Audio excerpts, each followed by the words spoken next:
Liberians prepare to go to the polls for key presidential and general elections, seen as a test of the country's post-Civil War era. But has Liberia really emerged from the shadow of civil war, or will it slide back into violence? This is Inside Story.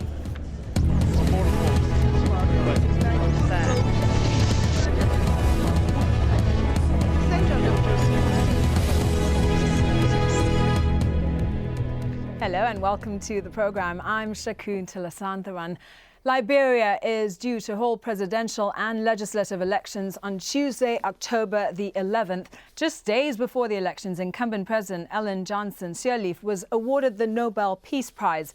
Her opponents say it gives her an unfair advantage, but the vote is by no means guaranteed. Hundreds of thousands of opposition supporters have taken to the streets of the capital Monrovia in the last week of campaigning, cheering for the main opposition, Congress for Democratic Change Party. Well, to discuss all this, we're joined by our guests. From London, Ayo Johnson, a political analyst. From Paris, Marie-Roger Biloa, editor of Africa International, a Pan-African news magazine. And joining us on the line from the Liberian capital, Monrovia, Miatta Fabnubulleh, an accomplished singer and renowned women's rights activist in Liberia. Welcome to Inside Story, and thank you all for your time. Miatta, if I could start with you first. Has the Nobel Peace Prize given President Sirleaf an unfair advantage? I wouldn't call it unfair because it is an award that's worth having and that she deserves. I think probably people are a little concerned because it has come 5 to 6 days before the election.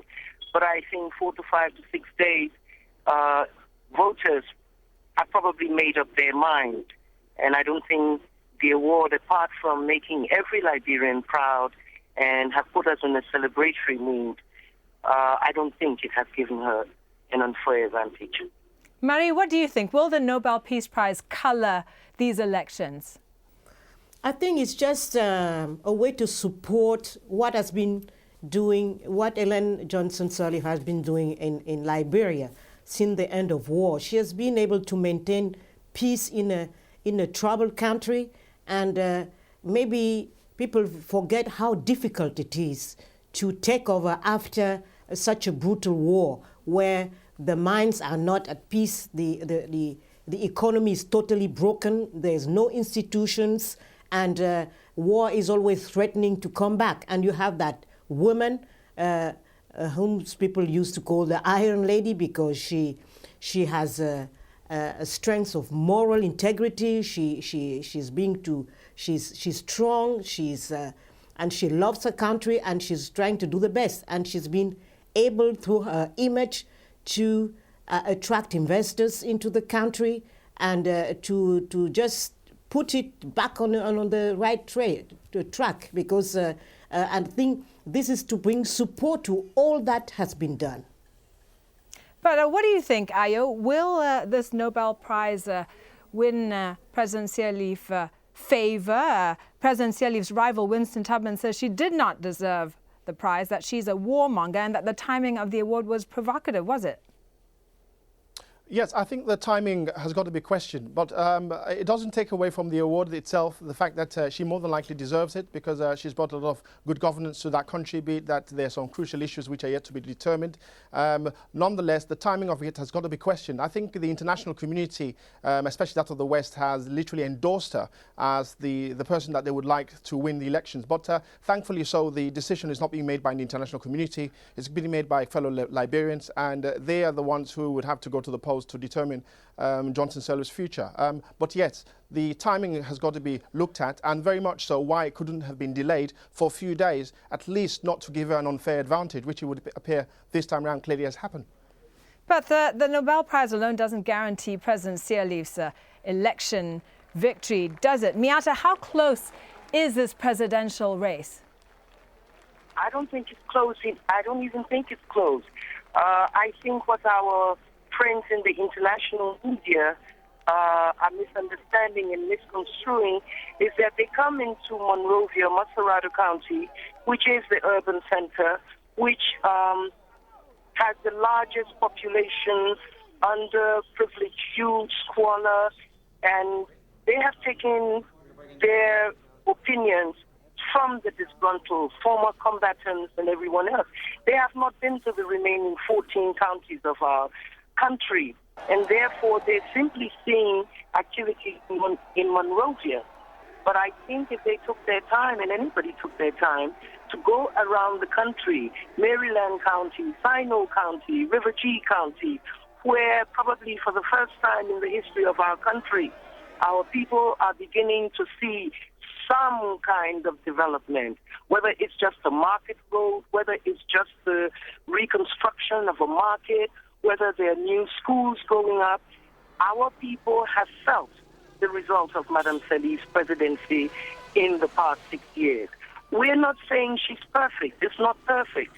When you come from a failed state, when you come from a society that has been totally disintegrated, where the majority of our people are traumatized, it is unfair for politicians, as I say, and the international media at this time to play politics, as my brother Fela would say.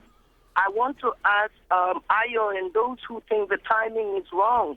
I understand there was another gentleman who died 3 days before, and the Nobel Committee was totally caught off guard. They had no idea. What would have happened if something fatal had happened to Madam Sirleaf on Thursday night? Are you telling me they would not have announced her on Friday? These are politicians playing politics, and will not allow them to play with the sensitivity of our people. Right, taking it away from that Nobel Peace Prize. Ayo, what do you think? Is this not a close race? Like Miatta has said, who are President Sirleaf's closest rivals? Well, Mr. Topman, as you just mentioned, is clearly the most prominent of candidates. Clearly, he's from Harvard University, a lawyer. There are loads of other candidates who are against her for these elections. But be it that it's now 5 years on, and these elections would be the most significant because don't forget that Liberia has come through elections, through war and conflict, and these elections are seen as most credible and hopefully will be more successful. And of course, Johnson-Sirleaf needs, if she's going to win this, to really ensure that she gets all the female votes out there to vote for her. She is clearly a huge supporter for gender inequality. She's put the female agenda on the map, not only for her country, but throughout the entire African continent. But I think all those who are campaigning against her or those who are standing against her will find it very difficult to dislodge her simply because of the aura surrounding the woman itself. What do you think, Marie? Is President Sirleaf's re-election a sure thing? Yes, no, it's not sure at all. And I find it a little bit unfair, but that's politics because people are very impatient. They want things to improve faster than they can. And maybe Ellen promised a lot, and she also has achieved a lot. But there's so much to be done. The problem was so huge that it's very easy to stir, this discontent among the people, and to make them believe, well, things can go faster. So it's not easy at all. And you have all the devils, lurking around, which have been threatening Liberia. You have those people.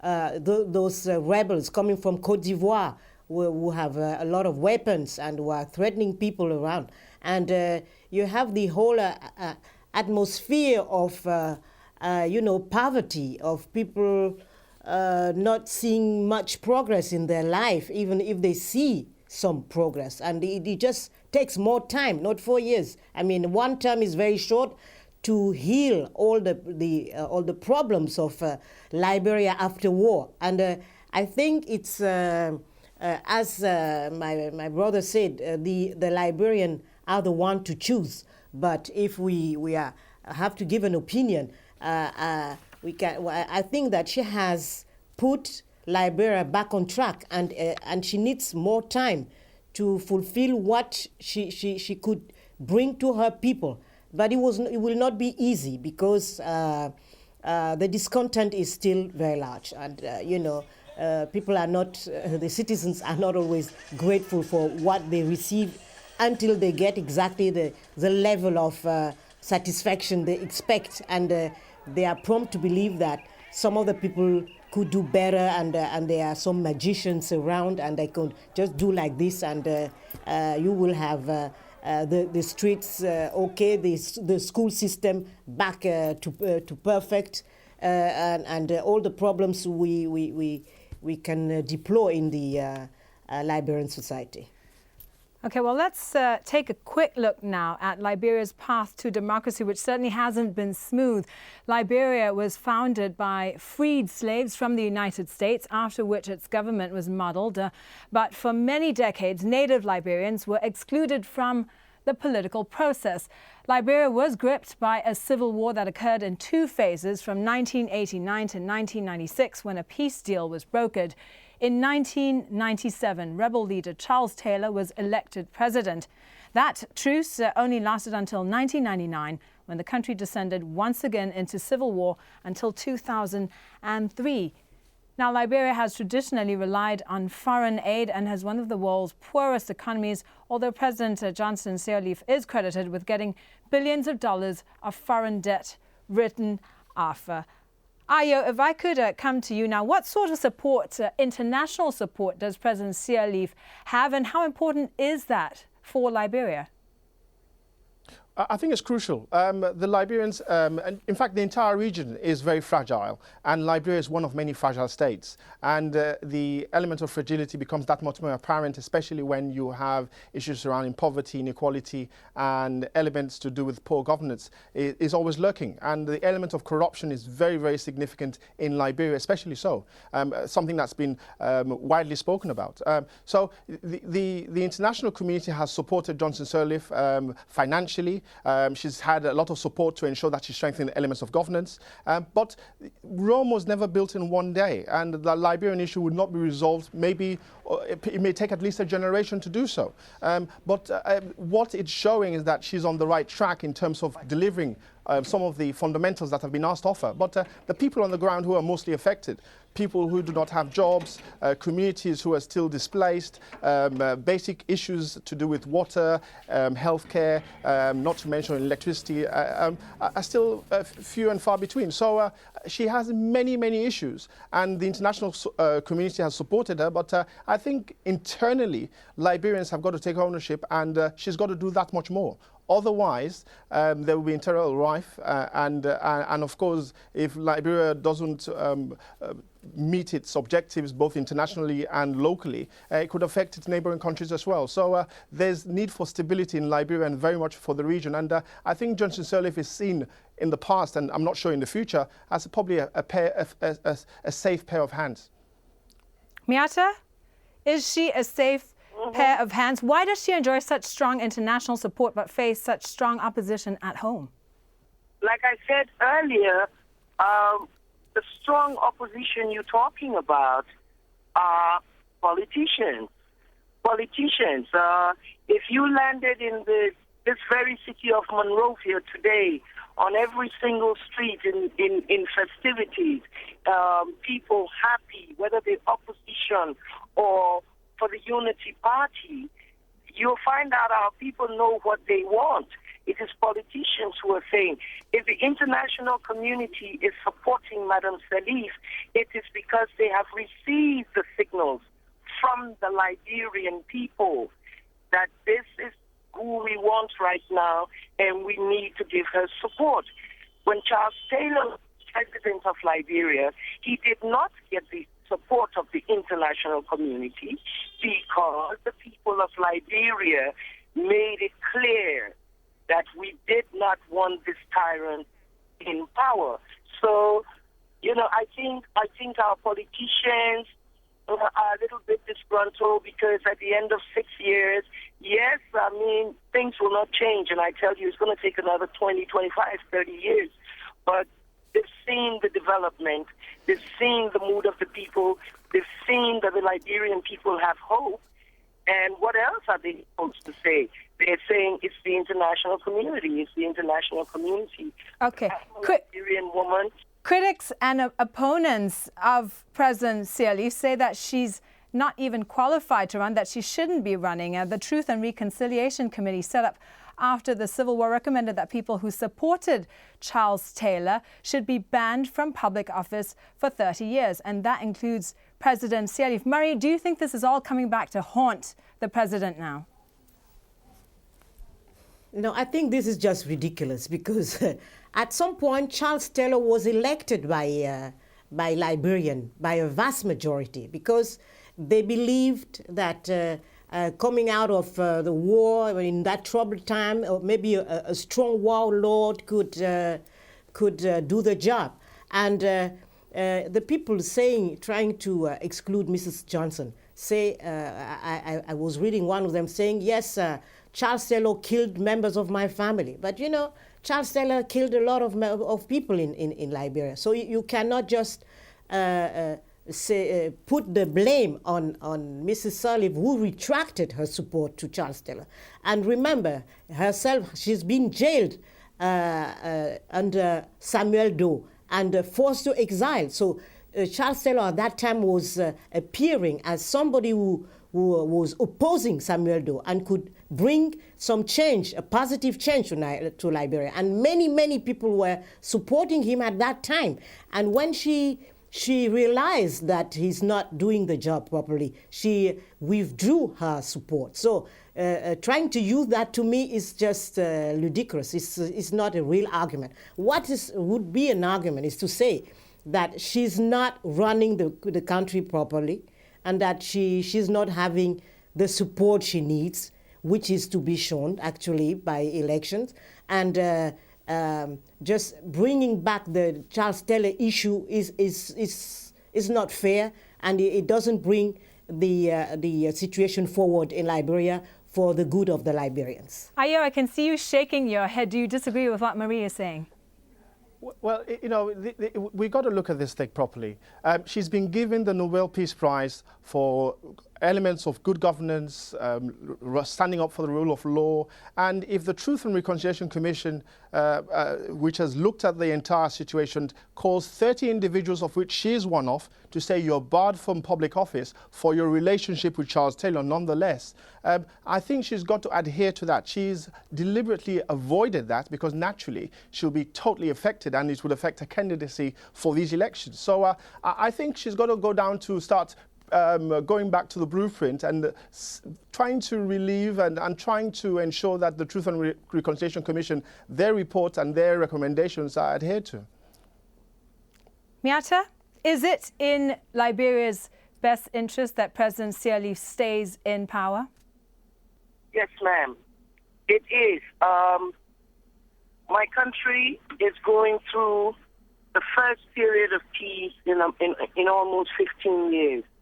Our children are in school. There's more hope. Of course, we cannot answer all the economic questions right now to a lot of our urban unemployed youth. But neither can the country of Britain that saw their youth go on the rampage not too long ago. Neither can the Americans who are seeing those who are disgruntled and under the financial crunch beginning to assemble in Wall Street. We know we have to take it. We don't have all the answers.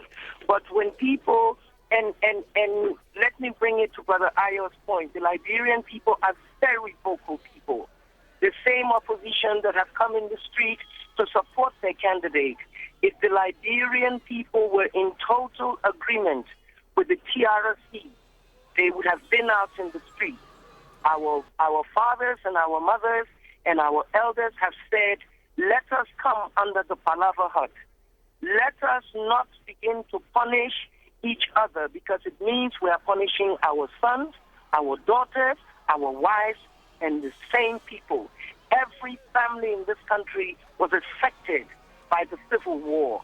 And when people like the politicians try to say that Madam Sirleaf contributed or sponsored the war, I'm saying the same tyrant Charles Taylor had the leading opposition candidate, Councillor Winston Tubman, as a lobbyist for him in the Americas to get him that legitimacy, to get him that international supporter.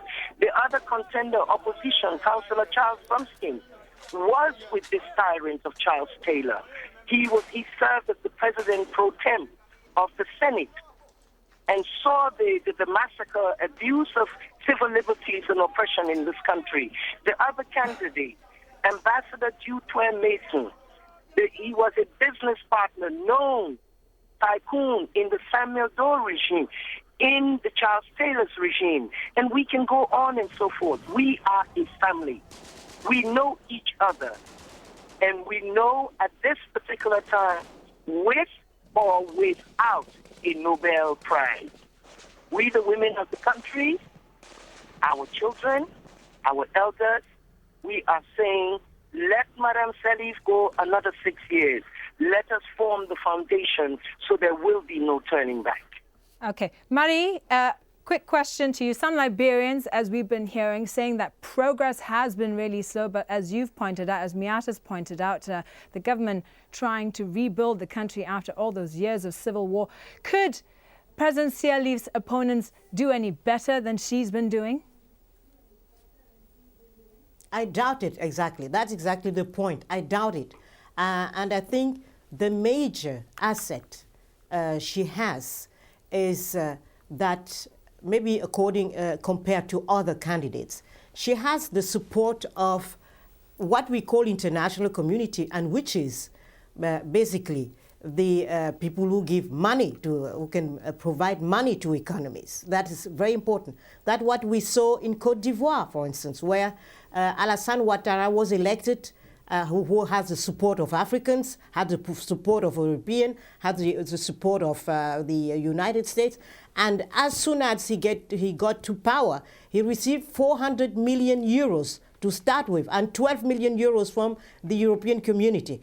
And you have another example in the neighboring country, which is Guinea, where you also have a democratically elected president. He doesn't have the same kind of support, and he's waiting for the first 12 million or 10 million from the European community that have been promising, and this is not so easy. And I think developing countries need that support. Not only maybe all countries need support, but we, especially African countries, need that support.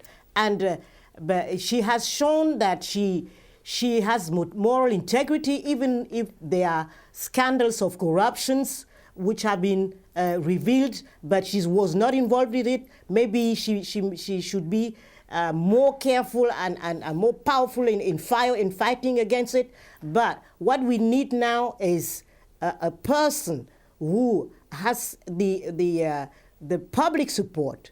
And Ellen Sirleaf Johnson has the public support, has the support of her people, and we will see that, I believe. And I'm going to jump support in, Marie. of neighboring countries and support of international community. Okay. So, and Ayo, final word to you. We're running out of time here. Whoever wins, what are the government's immediate challenges? How fragile is the peace in Liberia? Well, it's very fragile. I think Johnson-Sirleaf has got to ensure that, one, it has a credible army, it has a credible police force. Currently, they don't have that. It's reliant too heavily on the African Union troops that are supported through the UN. So I think training and rehabilitation of many of the soldiers that were fighting in the wars and the creation of jobs is far more important right now for the presidency. But above all is how she can heal the country, and whoever becomes president, how they can heal the country to become one. And very much its neighbors are watching and hoping for the best. Right. Thank you very much. We're going to have to leave it there. Thank you all for speaking to Al Jazeera. In London, Ayo Johnson. In Paris, Marie-Roger Biloa. And in Monrovia, Miatta Fabnubulleh. And thank you so much for joining us here on this edition of Inside Story. As always, we welcome your comments and suggestions. Please do email them to us at insidestory@aljazeera.net. From me, Shakun Santharan, and the team, goodbye for now.